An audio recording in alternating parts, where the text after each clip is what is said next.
bastante complejo de entender, porque vamos a empezar a ver cosas que eh, son difíciles de reconocer. Son acciones propias cognitivas de mi cerebro, o sea, son las cosas más complejas que se encarga de hacer o realizar el sistema cerebral. Por eso ya no es algo tan simple como un sentido, como reconocer algo, sino que de ese reconocimiento, de ese algo simple, genera una acción mucho más compleja o mucho más difícil.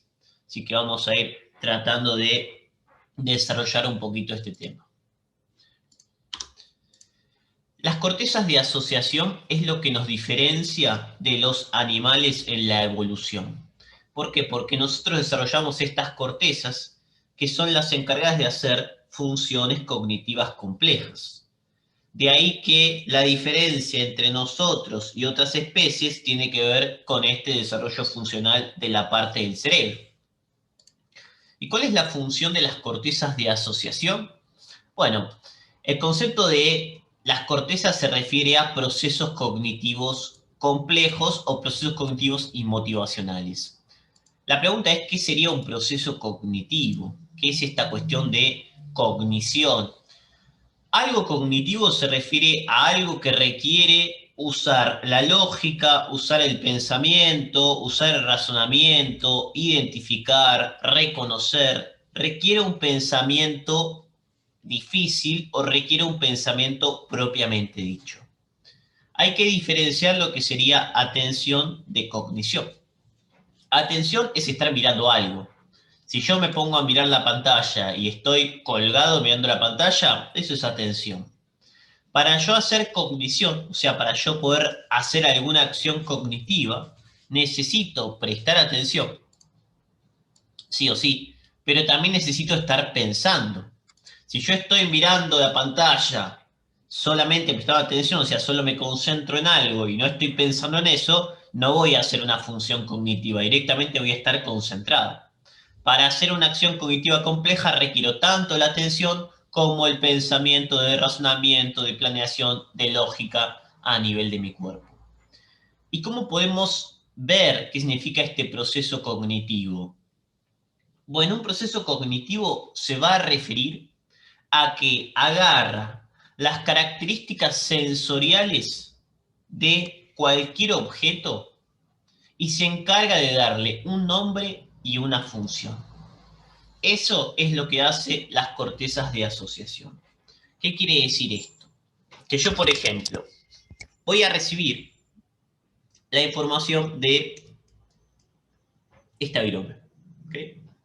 Recibo la información. ¿Qué información recibo? Por el sistema sensorial recibo una información de que es alargada, de que pesa aproximadamente 50 gramos, de que tiene un botón, de que tiene un gancho, de que tiene una bolita. ¿Okay? Todas estas características sensoriales simples van a llegar a la corteza sensorial primaria. ¿Y qué pasa? Estas cortezas de asociación me van a agrupar todas las características de este objeto y decirme que es una virome y que para poder usarlo bien lo agarro así. La función cognitiva es asociar y agrupar que todo esto es el mismo objeto y que la forma de usar este objeto es agarrarlo así. Esa es una función cognitiva respecto a lo que sería el uso y la asociación de los objetos. Que esto pasa con cualquier cosa. Esto que está acá es un elemento que tiene un círculo cerrado abajo, un círculo abierto arriba, un círculo lateral, y esto, mi corteza de asociación me dice, con toda esa información es una taza, y yo, como es duro, lo puedo agarrar así y evitar quemarme si le pongo algo caliente. O sea, toda esa función de reconocer esa acción o lo que puedo hacer se refiere principalmente a un proceso de tipo cognitivo. O sea, agarra la información sensorial, la, entre comillas, asocia o le da un nombre a ese objeto determinado y cómo funciona o cómo genera esa función. De ahí que los Neandertal evolucionaron. ¿Por qué? Porque un Neandertal vio o generó un proceso cognitivo y dijo, si a este palito le saco punta, yo puedo ir y cazar un animal y comer durante días. Ese es un proceso cognitivo. Pudo pensar, pudo razonar la acción o las características de un objeto con una acción o con una funcionalidad determinada. Y otro de los procesos cognitivos por excelencia tiene que ver con el lenguaje. ¿Por qué? Porque en el lenguaje, ¿qué estoy haciendo?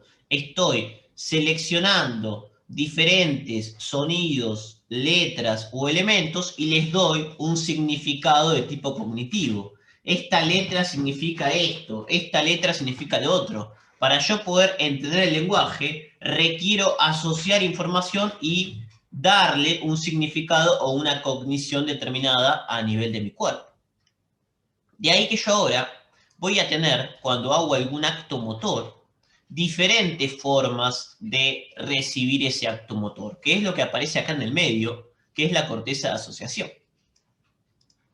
¿Por qué? Porque primero recibo las características simples del objeto.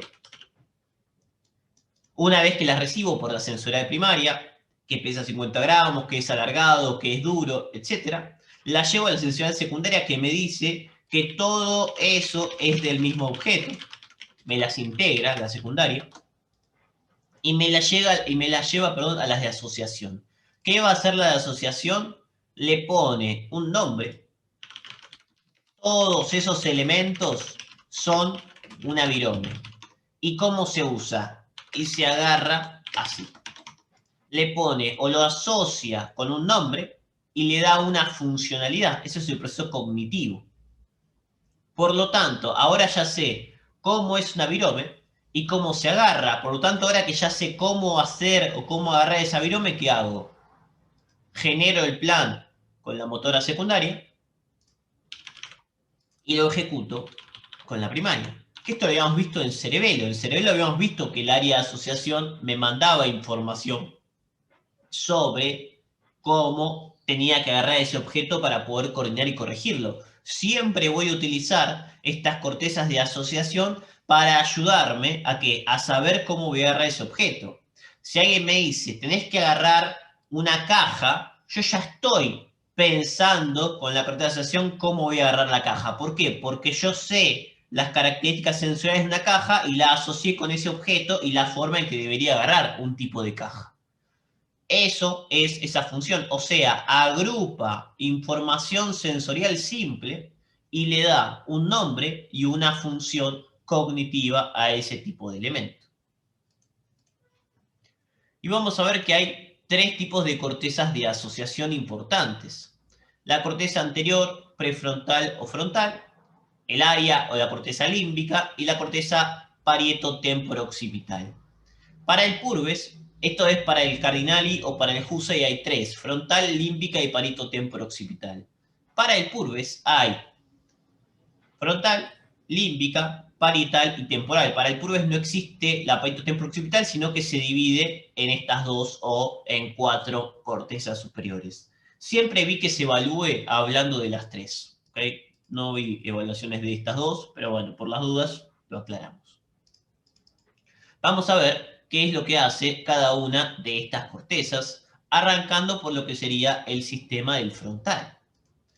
El frontal se va a encargar de todo lo que sería el concepto de planes, decisiones, cálculos y razonamiento. Todo lo que sería, obviamente, procesos cognitivos complejos, donde las funciones principales se refieren a generar planificaciones exitosas. Me permite o me evalúa si esa planificación al movimiento es correcta y me permite que la realice. ¿Se acuerdan cuando vimos núcleos de la base que el tálamo estimulaba a la corteza? ¿Y a quién estimulaba? A la corteza frontal, porque el tálamo le manda señales de movimiento al frontal y el frontal las permite o no, dependiendo si tiene una consecuencia positiva o dependiendo si tiene una consecuencia negativa. Me permite generar movimientos o planes motores exitosos. Es la base de la atención. Para yo focalizarme en algo, utilizo el lóbulo frontal. De ahí que a alguna persona con alteraciones del frontal le va a costar focalizarse en alguna situación o en algún objeto. Memoria de trabajo, working memory, que lo vamos a ver más adelante. Y esta que es la más importante, evalúa las consecuencias de los actos futuros.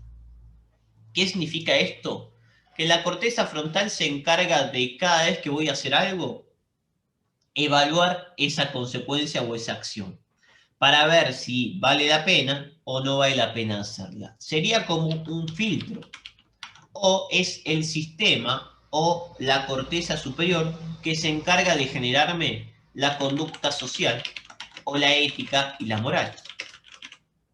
Lo que en psicoanálisis se refiere al superyo.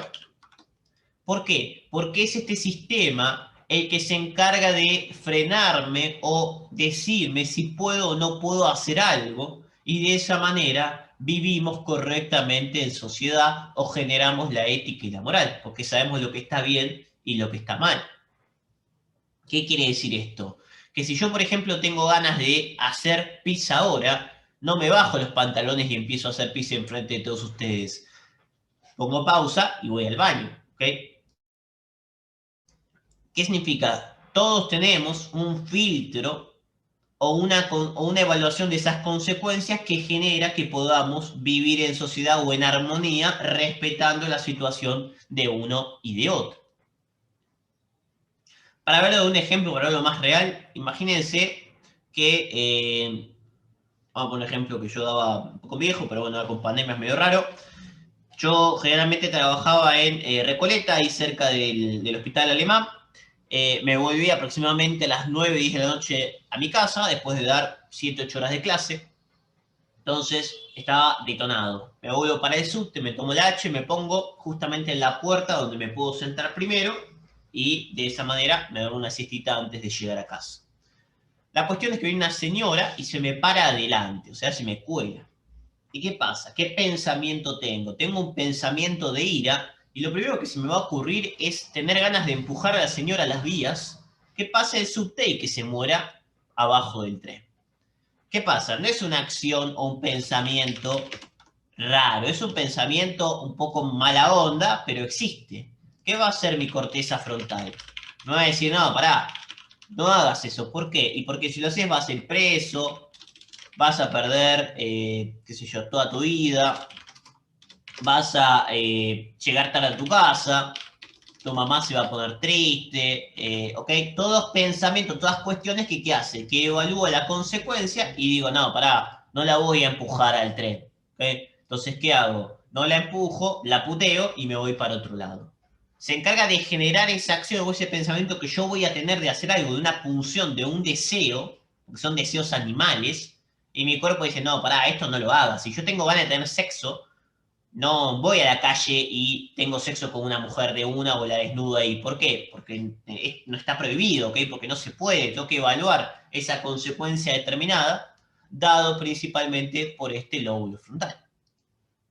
¿Qué pasaría si yo tengo una lesión del lóbulo frontal? Gente que tiene alterado o lesionado el lóbulo frontal. El ejemplo más simple para esto es el alcohol. Cuando yo estoy borracho, cuando estamos borrachos, se me inhibe tanto el lóbulo frontal como el cerebelo. De ahí que yo hago cosas cuando estoy borracho que no evalúo las consecuencias. Llamo al que no tengo que llamar, me voy con el que no me tengo que ir, quiero saltar algo, romper algo que no se puede romper, hago locuras, hago pavadas, ¿ok? Todas cuestiones que después, cuando pasa otro día, te das cuenta de, che, no medí las consecuencias de esto, o miren las cagadas que me mandé. Eso es porque no evaluaste o porque se inhibió y decís las cosas que sentís o las cosas de la realidad. De ahí que hablan de que los borrachos no mienten. ¿Por qué? Porque no tienen esta consecuencia de los actos y dicen directamente las cosas como son a nivel de este sistema. ¿Por qué también el cerebelo? ¿Se acuerdan que el cerebelo, el arquicerebelo, era el encargado de la marcha? Tenía la ataxia o esta marcha del ebrio porque no podía coordinar y corregir esta postura y equilibrio.